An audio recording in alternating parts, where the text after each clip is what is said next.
Sometimes this kind of straightforward clarity isn't always what you're going to want. And most of the time, dialogue without any subtext falls flat because it's just all sitting up there on the surface. There's nothing for readers to pick up on between the words, nothing for them to infer or interpret, and nothing to lean into. And so the best dialogue is going to invite readers to read between the lines. Welcome to the Fiction Writing Made Easy podcast. My name is Savannah Gilbo, and I'm here to help you write a story that works. I want to prove to you that writing a novel doesn't have to be overwhelming. So each week, I'll bring you a brand new episode with simple, actionable, and step-by-step strategies that you can implement in your writing right away. So whether you're brand new to writing or more of a seasoned author looking to improve your craft, this podcast is for you. So pick up a pen and let's get started. In today's episode, I'm going to share 5 secrets for writing dialogue that sounds natural and pulls readers deeper into your story. Now, natural sounding dialogue is one of those things that readers will notice when it's wrong. But when it's right, it becomes invisible and it just flows. Characters feel like real people having real conversations, and readers sink into the story without a second thought. The tricky part is that natural sounding dialogue isn't the same as realistic dialogue. And that's because real conversation is full of filler words, tangents, awkward pauses, and dead ends. If you transcribed an actual conversation between two people, it would be almost unreadable. So your job as a writer isn't necessarily to capture how people actually talk. It's to create the impression of natural speech while making sure every line earns its place on the page. And that's a tricky balance to strike. Most writers struggle with dialogue for the same handful of reasons. So today I'm breaking down 5 secrets that will help your dialogue sound natural, stay purposeful, and keep readers hooked. So let's go ahead and dive right in, starting with secret number 1.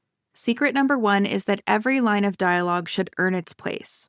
So the number one thing that separates good dialogue from forgettable dialogue is purpose. Every conversation in your novel should connect to something that matters, whether that's what the character wants in a scene, what they're trying to avoid, or how this moment ties into the bigger story. If your dialogue isn't serving one of those things, then it's just taking up space. And within any given conversation, it's really easy for dialogue to start to drift. Characters say things that sound natural but don't actually do anything. So pleasantries, filler, lines that exist because that's just how people talk in real life and not because they actually move the story forward. But we have to remember that readers aren't here for small talk. They're here for dialogue that reveals character, that builds tension, or that shifts the dynamic between people. So how do you know if the dialogue in your draft is earning its place? Well, you can ask yourself questions like, what is this conversation actually doing? Is it revealing something about the character speaking? Is it creating or escalating conflict? Is it giving the reader new information? Is it advancing or blocking a goal, right? Just what is its purpose within that scene? And if your dialogue or a line within your dialogue isn't doing at least one of those things, then it might just be dead weight.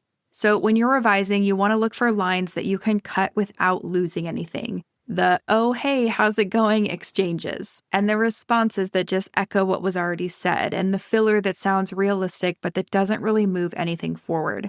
And you might be surprised that you'll need to cut more than you think you need to. But the good news is that the lines that remain will hit harder and your dialogue will feel tighter, sharper, and more purposeful. All right, so that is secret number 1. Every line of dialogue needs to earn its place. Now, secret number 2 is that natural sounding dialogue is not the same as realistic dialogue. And secret number 1 did hint at this a little bit, but I want to go deeper into this specifically because I see it all the time. And this might be the most counterintuitive secret on the list today, but it is an essential one.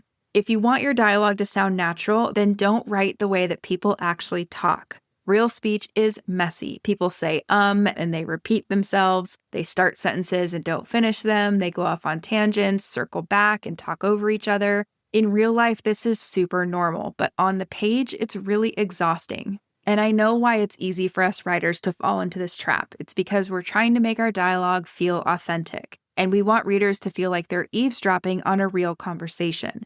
So what do? We include all the filler and the meandering that comes with actual speech. But the thing to remember is that readers don't want a transcript. They want the impression of natural conversation, so dialogue that feels real without being tedious.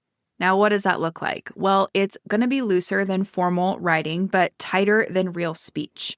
Characters will speak in fragments when it makes sense. They're going to interrupt each other. They're going to trail off. Their sentences won't always follow perfect grammar because, of course, real people don't talk in complete polished sentences, right? But at the same time, every line still moves the story forward efficiently. So there's no wandering, no throat clearing, no filler that exists just to mimic how people talk and things like that.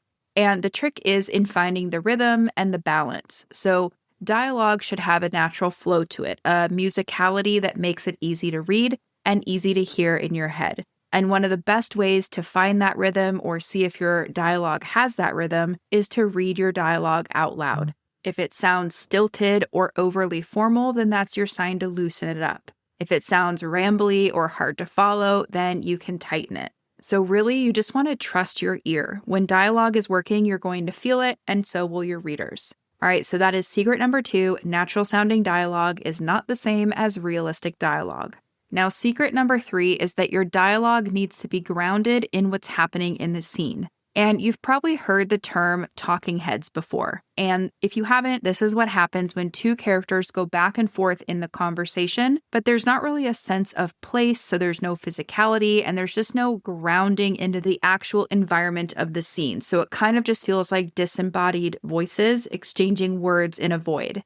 And the problem with this is that dialogue is only one layer of your bigger scene. And when it exists on its own, so separate from action, environment, and interiority, readers will lose track of where they are, what your characters are doing, and how they're feeling, which is not great. And even if the conversation that you're showing on the page is interesting, it's not going to feel like it's happening in a real moment, and that's going to pull readers out of the story. So why does this happen? Well, it often happens because dialogue is just fun to write. It moves fast, it feels dynamic, and it's easy to get caught up in the back and forth without pausing to anchor the exchange in the physical world. So if you find yourself falling into this trap, or if you're reading back over your draft and you're like, yep, I have some talking heads here, then the fix is to braid your dialogue beats together with your action beats. So action beats are essentially the small moments of physical movement or gestures that are woven between the lines of dialogue. Things like nervous fidgeting, deliberate eye contact, the way someone turns away from the speaker at a key moment, things like that. And these type of beats do a few things at once. They ground us in the scene so we know where we are and what the characters are doing. They reveal emotion and subtext without you having to spell it out. And they help you control pacing, so giving readers a little breath between lines of dialogue or speeding things up when these little moments of action disappear. All right, so I'm going to read you 2 different versions of the same moment, and I just want you to hear the difference so you can see what I mean. So version number 1 says this. I don't think we should do this, Sarah said. Why not? Tom asked. Because it's dangerous. Since when do you care about danger? Okay, so that's version 1. Version 2 says, I don't think we should do this. Sarah crossed her arms, her eyes fixed on the door. Tom laughed. Why not? Because it's dangerous. Since when do you care about danger? He was already reaching for his coat. All right, so maybe not the most compelling or interesting example, but it's the same moment of dialogue, and you can definitely see or feel that the second version feels more like a real moment. We can feel the tension that's slowly building through what they're doing, not just what they're saying, things like that, right? So when you're revising, I want you to watch for long stretches of unbroken dialogue, and if you've got more than 3 or 4 exchanges without any grounding, then that's usually a sign that your readers need an anchor back into the present moment. Okay, so that is secret number 3. Your dialogue needs to be grounded in the scene. All right, moving on to secret number 4. Secret number 4 is that each character should have a distinct voice. And here's a quick little test you can do. If you go to a scene in your work in progress and you covered up the dialogue tags, do you think a reader could tell who is speaking just by the words themselves? If the answer is no, your characters probably all sound like the same person, which usually means they sound like you. And when every character speaks the same way, your dialogue loses one of its most powerful functions, and that is to reveal who these characters are. So how do you go about differentiating voices? Well, it starts with knowing your characters deeply, so not just surface-level details, but the stuff that shapes how someone would communicate, so their background, their education, their worldview, their emotional wiring, and things like that. So for example, a character who grew up wealthy and went to boarding school is probably going to speak differently than a character who dropped out of high school their freshman year. A teenager is going to have different rhythms than a 6-year-old character would. An optimist is going to frame things differently than a cynic, even when they're essentially saying the same thing. All right, and it's not just about what any character says, it's about how they say it as well. So some people speak in long, winding sentences, others are more clipped and direct. Some people deflect with a sense of humor, others get quiet when they're upset. Some characters always have to have the last word, and others back down the moment there's any kind of tension. Right? So these patterns emerge naturally when you know who your characters are beneath the surface, which means you do need to do the character development work up front. All right, so here's how to put this into practice. When you're revising, you can read each character's dialogue in isolation, so just their lines and nothing else. And then you'll just want to ask, does it sound like this particular character, or does this dialogue sound generic, like it could belong to any character in the book? And if you can swap one character's line of dialogue for another's without anyone noticing, then that's a sign that you might need to dig deeper into who these characters are. All right, so that is secret number 4. Each character needs to have a distinct voice. Now, last up is secret number 5, and secret number 5 is that the best dialogue lives beneath the surface. So if you think about real life, people rarely say what they mean. They hint, they deflect, they talk around the things they actually want to say. They say, "I'm fine," while they're falling apart inside. They pick a fight about the dishes when they're upset about something else entirely, right? This is subtext, the tension between what characters say and what they actually mean. And it's what makes dialogue feel layered and real. Now, it's also what's missing from a lot of manuscripts. So why do a lot of writers miss this? Well, probably because it's easier to write dialogue that's very direct. It's easier to write dialogue when characters say exactly what they're thinking and feeling, and the scene feels really clear when you do it that way. The reader knows what's happening, and there's no ambiguity, right?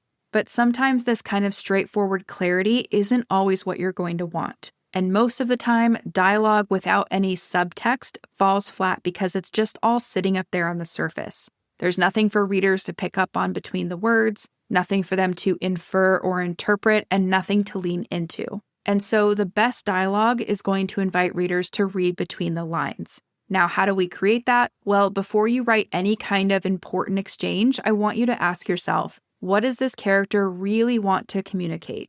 What are they avoiding saying directly? And what's the emotion or the truth beneath the surface? And you can do that for every single character who's involved in that conversation. Then you can write the dialogue that dances around that truth instead of stating it outright. All right, so you want to trust your reader to pick up on what's left unsaid and what's going on underneath the surface. And that's where the real power of dialogue lives. All right, so that is secret number 5. The best dialogue lives beneath the surface. Now, really quickly, let me recap what each of those secrets were. So secret number 1 is that every line of dialogue should earn its place. Secret number 2 is that natural sounding dialogue is not the same as realistic dialogue. Secret number 3 is that dialogue needs to be grounded in each one of your scenes. Secret number 4 is that each character should have a distinct voice. And lastly, secret number 5 is that the best dialogue lives beneath the surface. All right, now these 5 secrets won't just improve your dialogue, they are going to elevate your entire manuscript. And that's because when dialogue is working, readers will truly disappear into your story. When it's not working, then every single clunky line is going to pull them out. All right, now the good news is you don't have to nail this in your first draft. When you're drafting, I want you to just focus on getting the conversation down. Capture the essence of what needs to happen in each scene, even if the dialogue is clunky or too long or missing subtext. That is okay. Dialogue is one of the main things that gets refined in revision once you can see the shape of your story and understand your characters more deeply. So as you revise, keep these secrets in mind, read your dialogue out loud, and cut more than you think you need to. And above all, trust that the work you put in will show on the page. Because when dialogue is working, readers don't just read your story. They live inside of it and they experience it as if it's happening to them, which is what we all want, right? All right, so that's it for this episode of the Fiction Writing Made Easy podcast. Head over to savannahgilbo.com/podcast for the complete show notes, including the resources I mentioned today, as well as bonus materials to help you implement what you've learned. And if you're ready to get more personalized guidance for your specific writing stage, whether you're just starting out, stuck somewhere in the middle of a draft, drowning in revisions, or getting ready to publish, take my free 30-second quiz at savannahgilbo.com/quiz. You'll get a customized podcast playlist that'll meet you right where you're at and help you get to your next big milestone. Last but not least, make sure to follow this podcast in your podcast player of choice, because I'll be back next week with another episode full of actionable tips, tools, and strategies to help you become a better writer. Until then, happy writing.